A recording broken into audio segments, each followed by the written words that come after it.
Good afternoon, everyone, and welcome back to Mark Anthony's Music Picks. Today's episode 135, and as you can see in the background behind me, it is a beautiful sunny Sunday afternoon here, and I thought it would be appropriate to bust out the Small People episode that I've been planning for the last few weeks.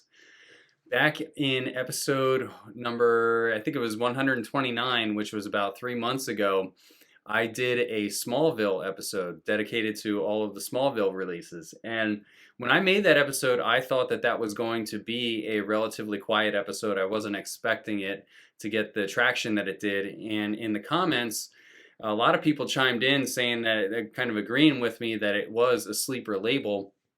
And a lot of people made recommendations in there, which I love. I love when you guys recommend me tracks. I go and check them out, and sometimes it reveals blind spots. And in this case, it definitely revealed a blind spot that it's a blind spot. I didn't know I had it, which was the Small People catalog. I didn't know what I was missing. And even though I consider myself to be a pretty hardcore listener and sampler of all things new that come out, I just missed it. I just completely missed the boat on Small People. And once my friend Tim Humphrey started making recommendations to me, it got me started. And there were, like I said, there were also some people in the comments that were just putting some really great picks down there. So thank you. And I also wanted to come back today and actually pay homage specifically to Small People, because I think that they're some of the most talented modern deep house and house producers that are currently making music. One of the things I noticed about their music that makes them stand out is the originality in their music. There's a lot of catchiness, a lot of hooks, and a lot of playfulness in their songs. I think where house and deep house goes wrong. I mean, every producer that makes a track, right? They're trying their best. And as I've gotten older, I've acknowledged that more. I used to be more inclined to talk smack on people's productions that I didn't think were good back in the day. But after having tried production myself on 3 different occasions over the years and not being good at it, I realized how hard it is. So for people to stand out in the deep house realm, you really have to have catchy stuff. I mean, you can't just be using drum machines and traditional house elements. I mean, you'll get decent sounding house, but if you want some stuff that really blows people away, you got to be thinking outside of the box. And that's really what Small People bring to the table. Small People is a duo. It looks like it used to be a trio, and I don't know at what point that dissolved, but the main duo now is Julius Steinhoff, who is one of the creators and curators of the Smallville Records label, and his production partner is Just van Ahlefeld, if I'm pronouncing his name right. So those are the 2 producers that are actively acting as Small People right now. And for today's episode, I have 5 picks for you that I think will really be things that you'll want to consider adding to your collection. You might not like all of them, but I bet you there's 2 or 3 in here that you guys think are gems too. So let's get started here. These are not in chronological order today. These are just in the order that I thought would make the episode the most interesting. So this is the 2015 Small People release, and it's called Rider Anarchy. And the track that I actually chose here is the Rider Anarchy track, which appears on the B1. I was very tempted to choose Blissful Limbo, because I do think that is also an excellent track, but as I was kind of like flipping the record back and forth and dropping the needle on it, I was like, I got to go with Rider Anarchy. And one of the things that I like about this track, when I think of my peak hour clubbing experiences, being on the dance floor as a listener and a dancer, a lot of times a DJ will play a track that doesn't have any distinct elements in it. Nothing that's very specific, that if you were trying to remember it, or if you walked up to the DJ booth afterwards and said, hey, it's the track that goes da da da da, right? Some tracks don't have the da part that is recognizable, but at the same time, all the elements are sitting together perfectly. And I think Rider Anarchy is a great example of that. You might be able to key in on some of the synths. They're probably the hookiest element of it, but I love the rapid fire percussion in it, the deep bass line. And like I said, this is like top shelf sleeper tech house and not something to be missed.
Now, I wanted to throw a little bit of a curveball in here and actually just feature a record that Julius made on his own without Used.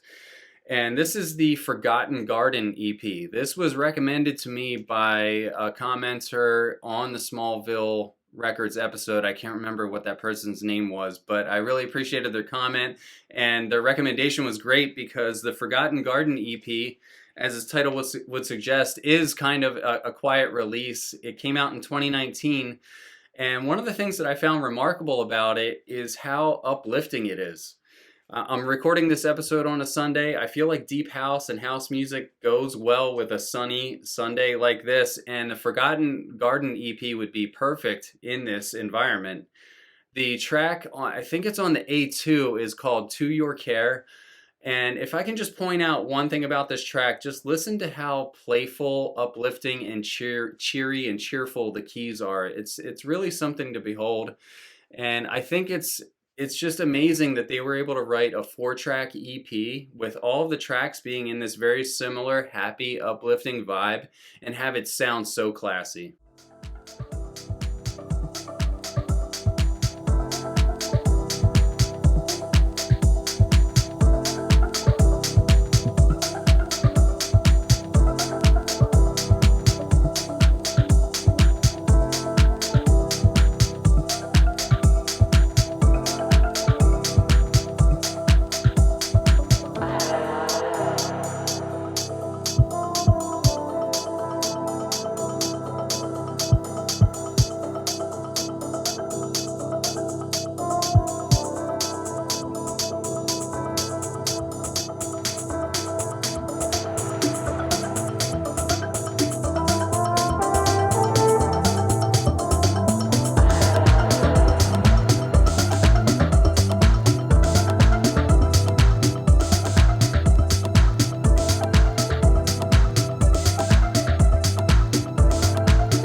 In 2019, Smallpeople released their second album called Afterglow.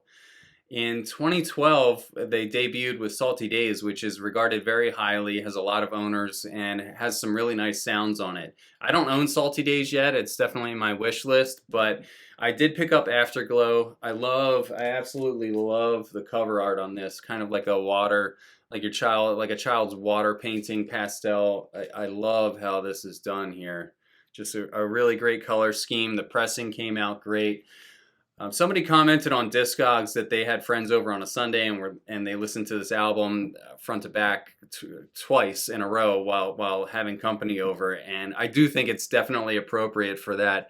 It's all over the place. It's a very well thought out and very well curated album. You can tell there might have been some quality control where it's almost like every track on there is pretty solid. You can't really say anything negative about any of them. I said in the beginning of the episode that small people tend to write hooky and catchy deep house and house, and this is a great example of that. If I'm going to focus on the track called Hearts at Whole, which is on the A2 here, and I absolutely love the chimes that hit in this. I guess you could say they're chimes or keys. I feel like I've actually heard, I can hear it in my head right now as I'm thinking. I've heard that element featured in another popular dance track that came out in the last 3 or 4 years. But the element that I'm talking about is the one that hits 8 times high and then 8 times low.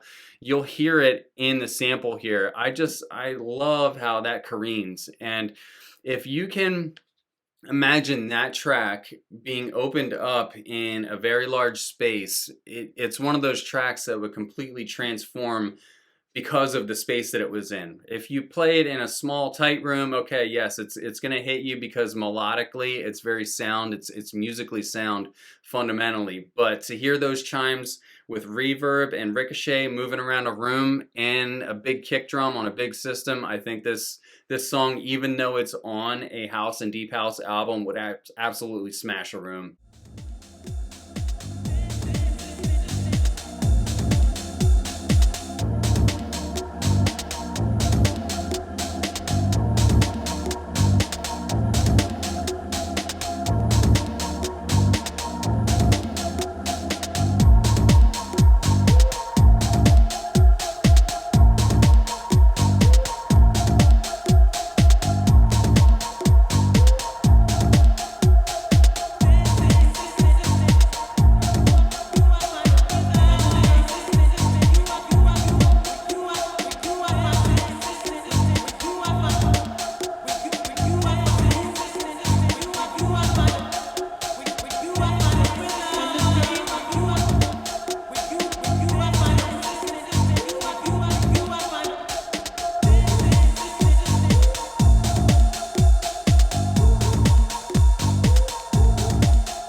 I've said before, and I've noticed before, that the year 1984 was a very big year for pop music. In fact, I have a YouTube playlist that is nothing but tracks from 1984, and it's probably got 50 or 100 picks in it because there was just something about the musical equipment and what was happening in the economy and the culture at that time where everybody was just feeling optimistic. And that was also the year that Shannon, the freestyle vocalist Shannon, released her breakout track called Let the Music Play. And big club hit, freestyle hit if you want to call it that. Maybe it's more of just like a club track than a freestyle, but I think a freestyle DJ would have Let the Music Play in their repertoire for sure. It definitely would fit in that environment. But fast forward to 2016, Smallpeople, going with their theme of creativity, originality, grabbing some interesting samples, took the part of the vocal from Shannon's Let the Music Play, specifically the line where she says, as soon as they started to move. Took that and basically reworked it, maybe pitched the vocal around a little bit, changed the order of some of the words, and made it into something really interesting. Move is, I think, the most creative and original track on this, which is the Crystal Fandango EP. And it, again, is another testament to Smallpeople's awesomeness.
And last but not least, I saved the best for last. I try to, because I always want to go out with a bang.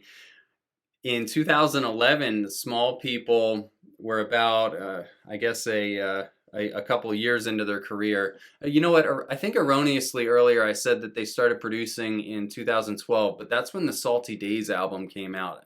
Their catalog actually starts in 2009 with the Paris EP. But anyways, in 2011, they released this freaking gem, which I absolutely love. It's got this bear on it and a very simplistic, minimal cover on the back. Something that you might just kind of gloss past this if you were walking by it in a physical in-person record store. But the track on here, Black Ice, is just absolutely crazy good. And why is it good? It's good because of one singular, incredibly catchy earworm element, like one of those elements that it's just like, oh my gosh, like you would hear the track and then just hear the element while you were going through the rest of your day, because it just has that way of just absolutely sticking to you.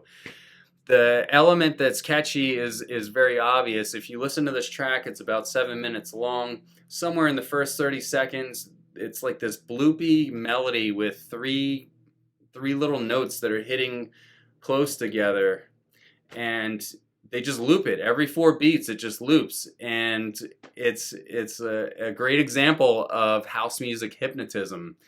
I'm not sure if that green thing is legal in your state, but if it is, this might be a great record to listen to. Just putting that suggestion out there. I think those two things absolutely go together. Wonderful record here, and I think really one of the best records in the entire Smallpeople catalog.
All right, that's all for today's Sunday episode. I hope you enjoyed this. I hope it inspires you to go and listen to some nice deep house on this beautiful Sunday afternoon.